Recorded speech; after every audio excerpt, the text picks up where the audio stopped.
Hey guys, tonight we're going to wander into a question that has probably brushed past your mind on some quiet, sleepless night. Why is it that kind, gentle people sometimes seem to carry heavier burdens, while the cunning, the selfish somehow rise like kites in a fair wind? You've seen it maybe in your own life. A neighbor who cheats his way into wealth. A friend who lives honestly but struggles to pay rent. And somewhere deep inside you might have sighed, doesn't the universe keep score? We grew up hearing the old lines. What you sow, you reap. Good begets good, evil meets its own end. They sound right. They sound fair. But then, life doesn't always match the proverb. Good doesn't always win. Bad doesn't always lose. And if karma is real, why is it so quiet for so long? That's the thread we'll follow tonight. Not the kind of karma that stands over you with a whip, but the quiet, natural law that shapes the arc of our lives. Moment by moment, thought by thought, like water carving its path through stone. Before we step into it together, I'd love for you to leave a comment telling me where you are right now and what time it is as you're watching. I find it strangely beautiful to imagine this little moment we share stretching across different towns, states, maybe even countries, all connected by the same quiet conversation. Now dim the lights, maybe turn on a fan for that soft hum in the background, and let's sink into tonight's journey together. You've probably heard the word karma tossed around, like a cosmic scoreboard. Do something bad, and the universe will get you later. Do something good, and a golden ticket to a better life will magically appear. But the original Buddhist understanding is far less dramatic and far more interesting. Karma in its truest sense isn't a courtroom in the sky. There's no invisible judge writing down your deeds, waiting to hand out punishments or rewards. Karma is a process, quiet, mechanical, impartial. It's cause and effect, yes, but not in the cartoon way. Imagine you throw a pebble into a still pond. Ripples spread outward naturally, inevitably. Not because someone decided you deserve ripples, but because that's simply what happens when water meets stone. Your mind works the same way. If again and again you react to frustration with anger, you're planting tiny seeds of anger in your inner garden.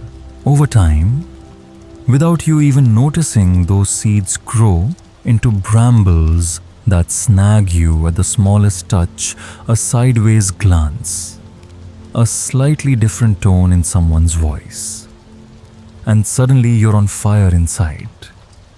It's not that the world made you mad, it's that your own mind has been trained by you to go there instantly. That's karma, not mystical punishment, just the echo of what you've repeated until it became your default shape. And here's where it gets real. You don't have to wait until the next life to see it. Every day, you can feel the ripples of your past, thoughts, words and actions in the way you handle traffic arguments or even the way you stand in line at the grocery store. So if karma isn't a verdict hanging over your head, what is it? It's more like a habit you didn't know you were rehearsing. And the good news, habits can be rewritten. But before we get to how to rewrite them, we have to clear away one of the biggest misconceptions about karma, the one that trips up almost everyone the first time they really look at it. Shall we? One of the trickiest things about karma is that we tend to humanize it. We imagine it works like our own legal system. Break the law, get punished. Follow the rules, get rewarded. And so when we see someone selfish and manipulative living in luxury, or a friend who's always kind but seems to meet one hardship after another, we start to doubt the whole thing. We think if karma were real, this wouldn't be happening. Here's the thing, karma doesn't run on our timetable. It doesn't care about our sense of urgency or fairness. A seed planted today might sprout tomorrow or 10 years from now. And sometimes other conditions have to align for that seed to grow at all. Picture this. A man eats sugar every day for years. He's fine for a while. But one day, his body reaches a tipping point and suddenly, he's diabetic. It's not that justice was delayed. It's that the natural process took the time it needed. Karma is like that. It's not a vending machine where you put in a good deed and get instant results. It's more like weather shaped by countless currents. You can't see some of them set in motion long before you are even aware of them. And here's another twist. Some of the conditions affecting what we experience aren't just ours. They're shared.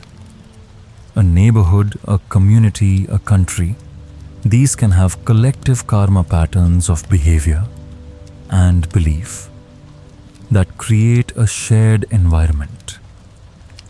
Live in a city where everyone's in a rush and tempers are short. You'll feel it the moment you step outside, even if you woke up calm. Now, here's where I want to hear from you. In the comments, tell me, has there ever been a time when you thought karma should have shown up, but it didn't? Maybe it was a co-worker who kept getting away with things, or a friend who seemed cursed by bad luck. Share your story. You might be surprised how many people have felt the same way. And here's why this matters.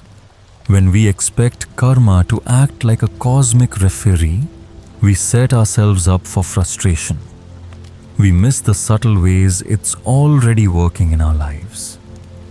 We overlook the small ripples that are shaping the shoreline of our future right now.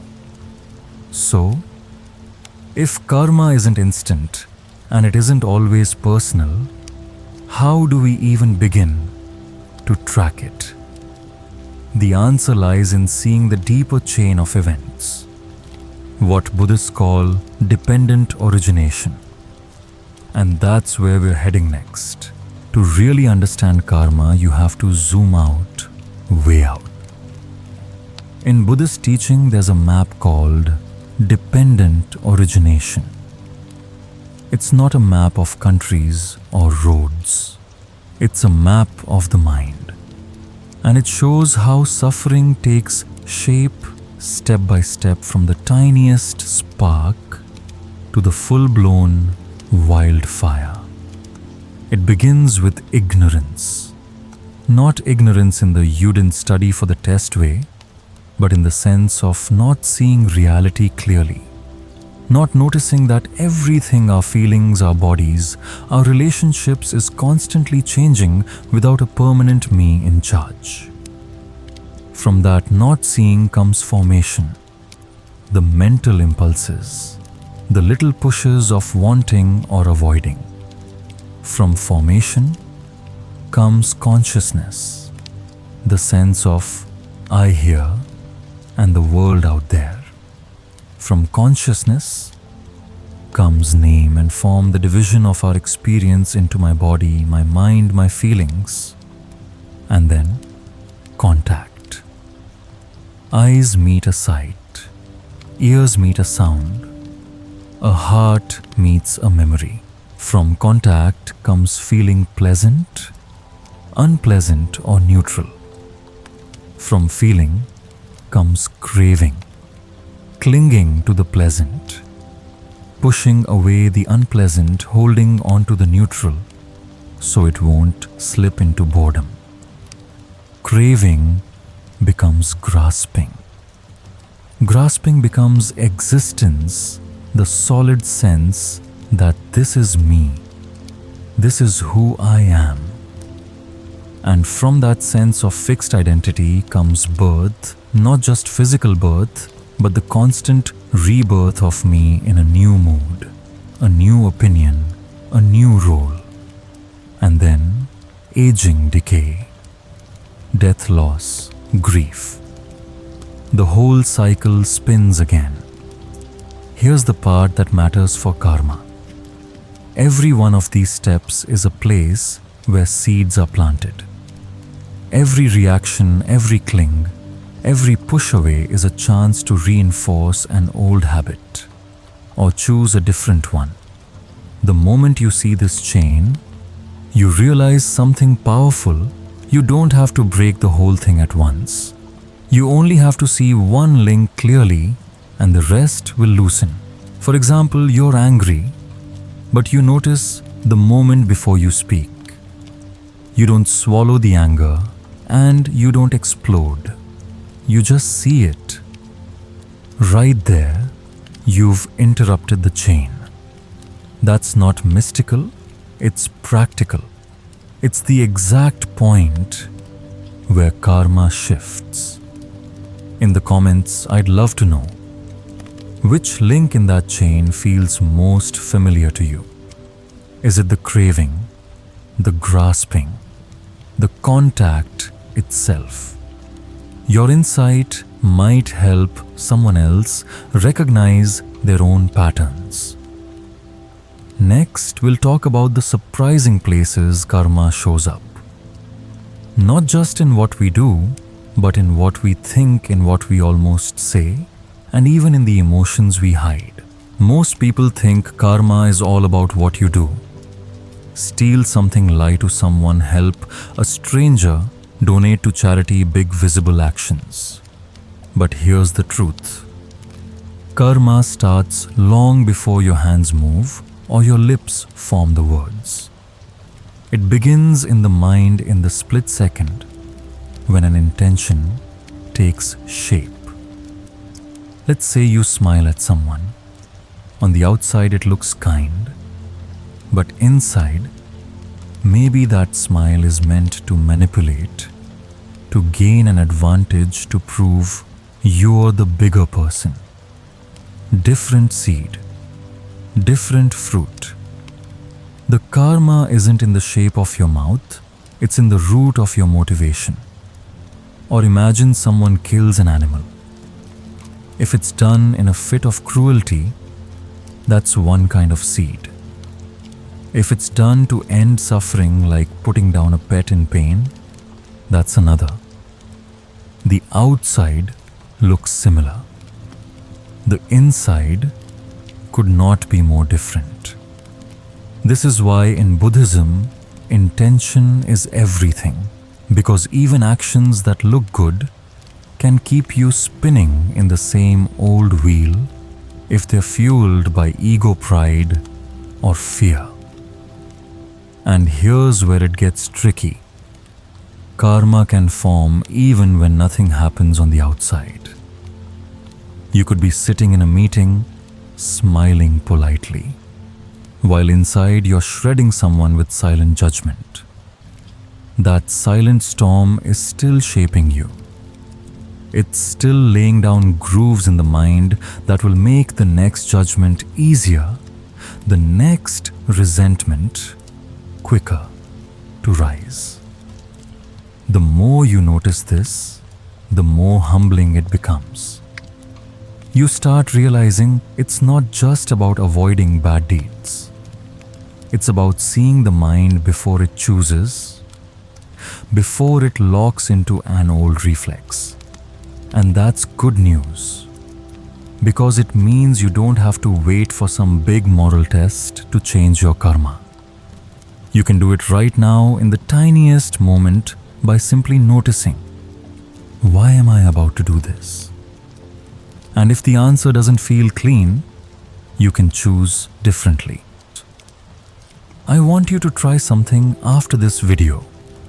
The next time you're about to say or do something, pause for just 2 seconds and ask yourself, what's really driving this? If you're comfortable, share one thing you noticed in the comments. Even a small example can help others see what's hidden in their own day-to-day choices. Coming up next, we'll explore how to actually shift these deep patterns, even the ones that feel hardwired into who you are. By now you might be thinking, okay, I get it. Karma is about patterns, habits of thought and action. But if I've been doing something the same way for years, can I really change it? The answer is yes, absolutely yes. But here's the twist. You don't change it by fighting it head-on. You change it by seeing it clearly and then choosing differently in the exact moment it's about to repeat. Think of it like steering a car. If you're heading toward a ditch, you don't slam the wheel in the opposite direction. You gently guide it back toward the road. One small correction repeated often will take you somewhere completely new. Let's make it real. Say you have a habit of snapping when someone interrupts you. That's your groove, your default track. The next time it happens, you feel the spark ignite. Your pulse quickens. The words are already lining up in your mouth. But instead of firing them off, you pause. You take a breath. Maybe you even say, I'd like to finish my thought in a calm voice. It's not about being a saint. It's about not pouring water on the same old seed every single time. The more you do this, the weaker that seed becomes. And here's the beauty. You don't have to wait for big dramatic situations to practice. In fact, it's easier to rewire karma in small, low-stakes moments. Choosing not to check your phone the instant you feel bored. Or listening fully before offering advice. Smiling at the cashier without rushing the interaction. Each of these is a tiny vote for a new pattern. Over time, those votes add up.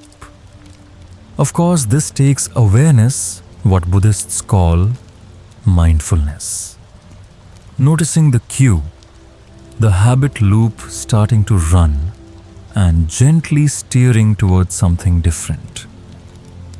I'd love for you to share one small habit you're willing to experiment with this week. It doesn't have to be huge. Maybe it's pausing before answering emails or greeting your neighbor with more warmth. Drop it in the comments and let's see how many tiny shifts we can inspire together. Because next we're going to talk about something even more subtle. How your karma is shaped not only by your personal patterns, but also by the collective patterns of the people and places around you. Up to this point, we've been talking about your karma, your habits, your reactions, your inner patterns. But there's another layer that's just as real and in some ways even trickier to see. It's called collective karma. Think about the mood of a room when you walk into it. If everyone is tense, you feel your own shoulders tightening. If everyone is laughing, you might smile without even knowing why. Now stretch that out to a neighborhood, a city, even a whole country. When a group of people shares the same fears, desires, and reflexes long enough, It creates an atmosphere, an invisible climate that everyone in that space ends up breathing in. Live in a place where impatience rules. You'll probably start rushing without thinking. Spend enough time in a work culture fueled by competition and mistrust. You might find yourself guarding your ideas more even with friends. And here's the subtle part: sometimes what you think is your reaction isn't entirely yours at all. It's the echo of a group habit you've been soaking in for years. This is why some people feel instantly calmer in a small mountain town after living in a buzzing city, or why a peaceful home can feel like a sanctuary after a day in an aggressive workplace. The patterns we live around become the patterns we live by, unless we notice them. And once we notice, we can choose. Maybe you don't have to move to the mountains, but you can take small steps to interrupt the current. Start your morning without the news blaring. They have lunch away from the loudest part of the office. Seek out friends who make you feel grounded, not agitated. I'm curious, have you ever realized that a habit or reaction you thought was yours actually came from the people around you? Maybe it was the way you talked or the pace you lived at. Share that realization in the comments. It's amazing how often we discover we've been carrying someone else's rhythm. Next, we'll tackle one of the most dangerous traps in talking about karma: the temptation to use it as a tool for judging others. Here's a confession: we've all done it. We see someone go through a rough patch, and a little voice inside whispers, "Well, that's their karma." It feels neat and tidy. Cause, effect, end of story. But this is one of the most dangerous misunderstandings of all. Because the truth is, we almost never see the full picture of someone else's life. We don't know the layers of their past, the conditions they were born into, or the collective patterns they're tangled up in. Maybe the person who lost their job isn't paying for something they did wrong. Maybe they're carrying part of a collective shift in their industry. Maybe the woman who struggles with illness isn't being punished, but is living with a genetic pattern shaped long before she was born. When we use karma as a measuring stick for others, we're doing two harmful things at once. One, we're pretending to know what we can't possibly know. Two, we're quietly inflating our own ego by thinking, that won't happen to me because I'm better. And here's the irony: that act of judging is itself planting seeds in our own field. It tightens the mind, makes us less compassionate, and deepens the habit of separation. Instead, what if we replaced that thought with a different one? What if when someone else is suffering, our first instinct was simply, I hope they find relief. I hope they find peace. It doesn't mean excusing harmful actions. It means refusing to add to the harm with our own quiet condemnation. It's a radical shift because it forces us to turn the mirror back toward ourselves. What's moving in me right now? Compassion or judgment? And that's where the real work is, seeing our own reflexes before we project them outward. I'd like to challenge you just for the next week. Whenever you catch yourself thinking, that's their karma, pause and ask, what do I actually know here? And what am I feeling toward them? If you notice judgment, try swapping it for a wish for their well-being, even if it's just silent. If you try this, share one moment in the comments where you caught yourself, no names, no details, just what shifted inside you. Up next, we're going to talk about why karma isn't fate and how knowing that can completely change the way you face the hardest moments in life. One of the heaviest myths about karma is the idea that it's set in stone, that everything you're living right now was carved into your destiny by what you did in the past. And there's nothing you can do about it. It's a hopeless way to see life. And it's also completely untrue. Karma is not a prison sentence. It's a current. And currents can be shifted sometimes with a single paddle stroke in a different direction. Think of driving down a long hill. If you realize you're headed toward danger, you can still steer, brake, or turn. Yes, you might feel the momentum of what's already in motion, but you are not locked into the crash. This is where awareness becomes a superpower. The very moment you see the pattern starting, you have a choice. Do I let it run its usual course, or do I do anything different? And this doesn't have to be dramatic. If your old pattern is shutting down in conflict, the different might be as small as saying, I need a moment, but I'll come back to this. If your pattern is snapping in anger, the different might be taking one slow breath before you speak. Every time you make a choice like that, you're not erasing old karma, you're starving it.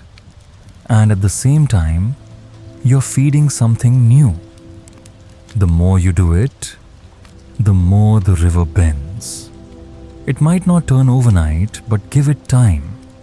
And one day, you look up and realize you're in a completely different landscape. If you've ever had a moment where you stopped yourself mid-pattern and chose differently, I'd love to hear about it in the comments. What was the old reaction? What did you do instead?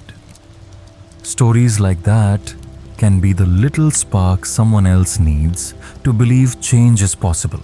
Next, we'll dive into the practice that makes these shifts stick. How mindfulness isn't just a meditation exercise, but a way to rewire your karma in real time. If karma is the current of your habits, then mindfulness is the paddle in your hands. It's what lets you notice in the moment that the old pattern is about to run again and gives you just enough space to choose something different. The problem is most of us think mindfulness only happens when we are sitting cross-legged in silence, maybe with incense burning and a meditation bell nearby. But that's like thinking exercise only counts if you're in a gym. Mindfulness is simply paying attention without rushing to judge, fix, or escape. It can happen anywhere. In the grocery store line, during a tense conversation with your teenager, even while you're brushing your teeth. Here's how it works in the real world. You feel the urge to check your phone while someone is talking to you. Instead of obeying it, you notice it. Oh, here's that twitch to distract myself. You take a breath. You stay with the conversation. That single act plants a new seed. Or maybe you catch yourself thinking a harsh thought about a co-worker. Instead of letting it spiral, you silently say, "That's a judgment," and let it go.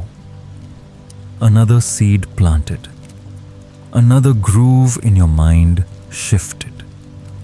This isn't about being perfect. It's about being present enough to see the fork in the road before you've already taken the wrong turn. The beauty of mindfulness is that it compounds. The more you practice catching yourself, the earlier you notice. At first, you see it after the fact. Wow, I just lost my temper. Later, you see it in the middle, I'm getting hot right now. Eventually, you see it before it happens. This is the kind of moment where I usually get angry. And that's when change becomes natural. I want you to try this. Pick one everyday activity, making coffee, walking to your car, washing your hands, and turn it into a mindfulness checkpoint. For that moment, just notice your body, your breath, and what's in front of you. If you try it, tell me in the comments what you chose and what you noticed. Because in the next section, we're going to explore something even more subtle. How your reactions, even the tiny ones you think don't matter, are constantly shaping the quality of your life. When people think about karma, they often imagine big dramatic choices, quitting a job, ending a relationship, moving across the country. But the truth is, the shape of your life is mostly carved by the small stuff. The tiny, almost invisible reactions you have dozens of times a day. It's the sigh you let out when someone speaks too slowly. The way your eyes roll just a little when a coworker makes a mistake. The half second you check out while your partner is talking. Individually, they seem harmless, but each one is a brushstroke, and together, they paint the landscape you live in. Think of it like your posture. Slouch just a little every day, and in a few years, your spine has reshaped itself. Your daily micro-reactions work the same way, quietly molding your inner posture toward openness or toward defensiveness. Here's the kicker. These small moments are the easiest to miss and the easiest to change.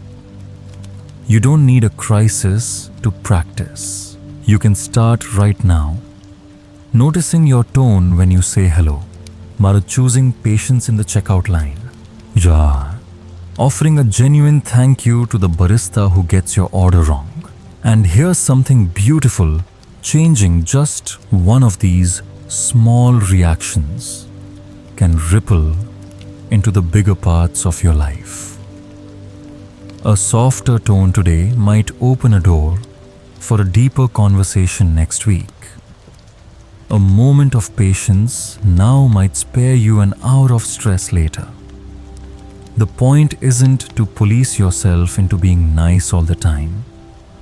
It's to notice that you are constantly planting seeds and to get curious about what you actually want to grow. Over the next 24 hours, pick one tiny reaction to focus on. Maybe it's your tone, your facial expression, or your body language. See if you can soften it just a little. If you try it, share in the comments what you picked and how it felt. You might inspire someone else to make the same shift. In the next section, we're going to explore why letting go of old karma isn't about erasing the past, but about refusing to water the same seeds over and over again. When most people talk about letting go of the past, they imagine wiping the slate clean, erasing old mistakes, deleting bad memories, getting some cosmic reset. But karma doesn't work like that. You can't erase a seed that's already been planted. What you can do is stop watering it. Think of a weed in your garden. If you keep feeding it with sunlight and water, it grows strong. If you ignore it, no water, no care, it begins to dry out. It might still be there for a while, but it loses the power to take over your space. Old karma works the same way. Maybe you have a pattern of holding grudges, Every time you replay the story in your mind, every time you talk about how you were wronged, you're watering that seed. It stays alive because you keep feeding it. Letting go doesn't mean pretending it never happened. It means refusing to give it more energy. When the thought comes, you see it, acknowledge it, and then turn your attention somewhere else, like moving the hose away from the weed and onto the flowers you actually want to grow. This takes discipline, but it's freeing. Because the moment you stop feeding something, you stop being its prisoner. Even if the seed is still in the soil, it's no longer running the garden. And here's the quiet truth: your life will always have both weeds and flowers. The difference lies in which ones you choose to nurture. I want you to take one old memory habit or resentment this week and practice not watering it. When it pops up, catch yourself and shift your focus to something that matters more to you.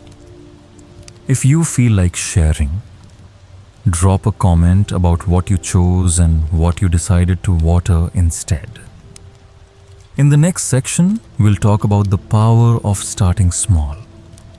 Why even a single shift repeated over time can change the entire course of your karma. When you think about changing your karma, it's easy to feel overwhelmed. You might imagine you have to overhaul your whole life. Quit your job, move to a new place, change every habit overnight. But here's the thing: karma shifts with the smallest turns of the wheel.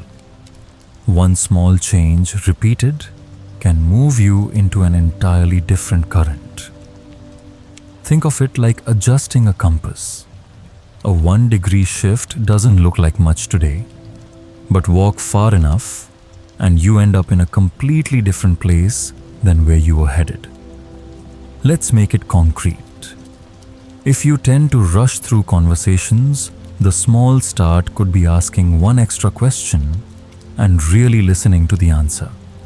If you usually wake up and scroll your phone, maybe tomorrow you take 2 minutes to breathe before touching it. These moments might feel insignificant, but each one is a seed. And every seed you plant makes the soil of your life just a little different. The key is consistency. Karma doesn't change because of one grand gesture. It changes because you keep choosing the new pattern over and over until it becomes the new default. And here's a secret. Starting small also lowers the resistance. You don't have to psych yourself up for a massive life overhaul. You just have to be willing to make one choice today and then make it again tomorrow. Over time, those tiny decisions weave into a new way of being. And one day, you look back and realize you've been walking a different road for months without even noticing the exact moment it began. What's one tiny shift you could start with today? It could be as simple as pausing before you speak, smiling at a stranger, or standing up to stretch once an hour. Share it in the comments. You might give someone else the perfect starting point. In the next section, we'll explore how changing your karma isn't just a personal journey. It can ripple out and influence everyone around you, sometimes in ways you'll never see. We tend to think of karma as a personal thing: my actions, my patterns, my results. But your karma doesn't stop at the edge of your skin. It radiates outward, touching every person you interact with, sometimes in ways you'll never realize. Think about the last time someone's mood shifted yours. A friend's calm energy made you slow down. A stranger's smile lifted you on a bad day. Or maybe someone's irritation set you on edge for hours. That's karma at work, yours and theirs mixing in real time. When you change a pattern in yourself, you're not just changing your own experience. You're adjusting the emotional weather you bring into every room. If you make a habit of greeting people warmly, you may spark their warmth in return. If you break the pattern of gossip, you may shift the tone of an entire conversation. Sometimes the ripple is obvious. Other times it travels quietly, like when a coworker notices your patience and finds themselves being more patient with their kids that night. You might never know it happened, but the seed was planted. And here's where the real beauty is. When you choose to shift your karma toward clarity, kindness, or patience, you're not only steering your own boat, you're subtly nudging the whole current we share. I'd love to hear about a time when someone else's behavior inspired you to act differently, better, calmer, kinder. Share that story in the comments because it's proof that we're all influencing each other more than we think. In the next section, we'll look at why awareness is your greatest safeguard. How simply paying attention can keep you from slipping back into the patterns you've worked so hard to change. Here's something you might have noticed: just because you've changed a pattern doesn't mean it's gone forever. Old karma has a way of sneaking back in when you're tired, stressed, or distracted. That's why awareness is your greatest safeguard.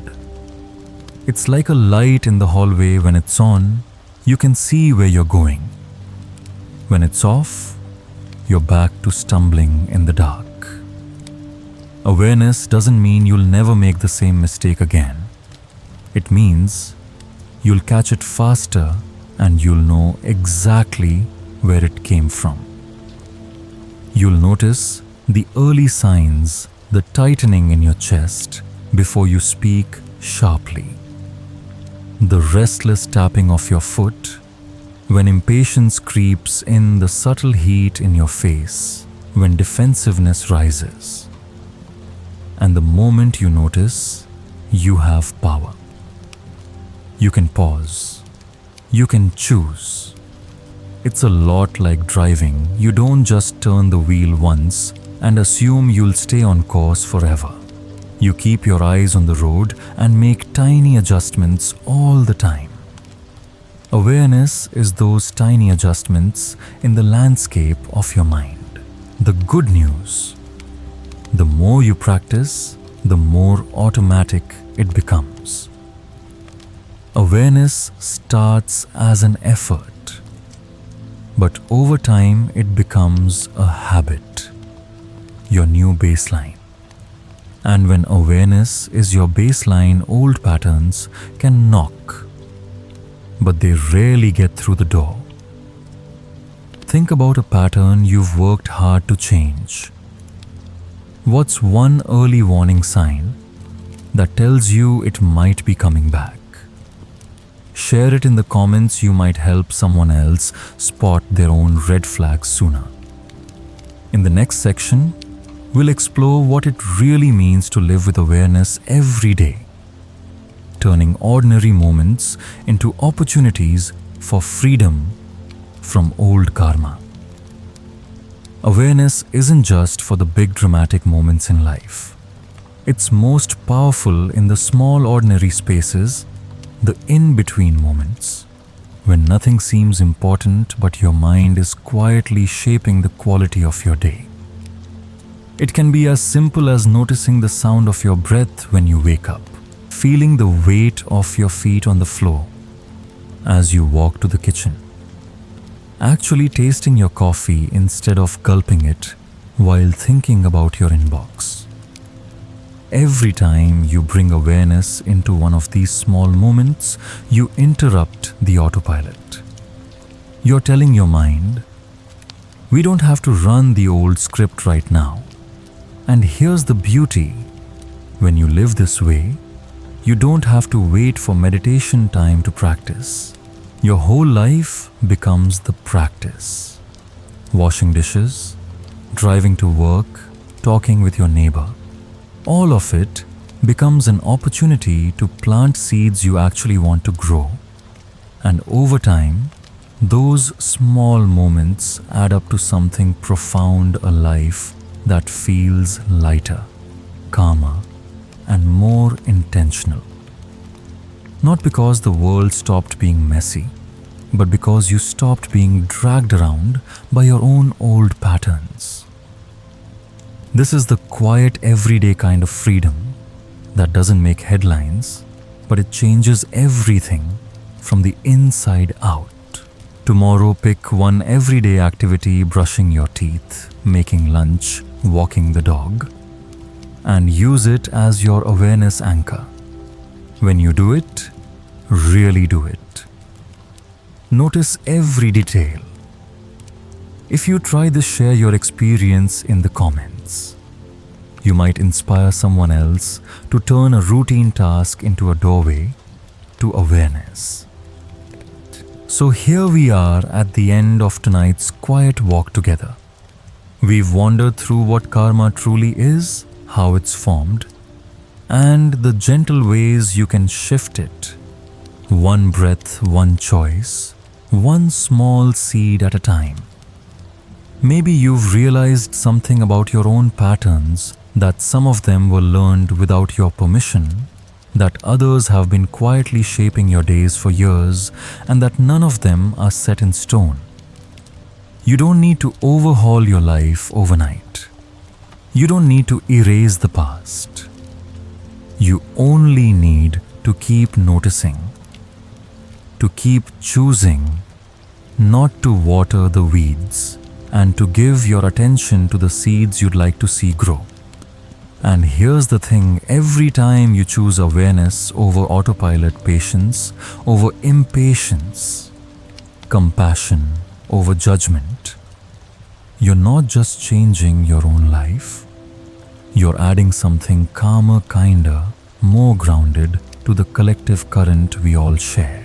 Before we say goodnight, if this journey tonight touched you in some way, I'd love for you to subscribe to Stories for Sleep and tap the little bell so you'll know when our next story begins. And if you're willing, share this video with someone who might need a softer place to land tonight. In the comments, tell me one moment from this video that stayed with you, the sentence, the image, or the thought you'll carry into tomorrow. Your words might be exactly what someone else needs to read. For now, let the lights stay low, let your breathing slow, and know that you can rest in the quiet space you've made here. I'm wishing you enough stillness to see clearly, enough warmth to let go gently, and enough trust to meet tomorrow with an open heart. Good night.